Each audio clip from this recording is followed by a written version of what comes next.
জেলাভিত্তিক যে সকল Indian visa সেন্টারগুলো বন্ধ আছে সেগুলো খুব দ্রুতই হয়তো খুলে যাবে। অনেকেই কিন্তু ওয়েট করেছিল যে জেলাভিত্তিক ইন্ডিয়ান ভিসা সেন্টারগুলো কবে থেকে খুলবে।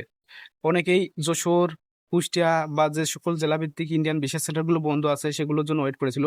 তো গতকালকে ভারতীয় হাই কমিশনার দীনেশ ত্রিবেদী তিনি কিন্তু ঢাকা যমুনা ফিউচার পার্কে গিয়েছিল। সেখানে সাক্ষাতে বলেছে যে যে সকল জেলাভিত্তিক ইন্ডিয়ান ভিসা সেন্টারগুলো বন্ধ আছে সেগুলো খুব দ্রুতই খুলে দেওয়া হবে এবং স্লটের ব্যাপারেও কিন্তু কথা বলেছে যে স্লটের ব্যাপারে সংস্করণ করা হবে।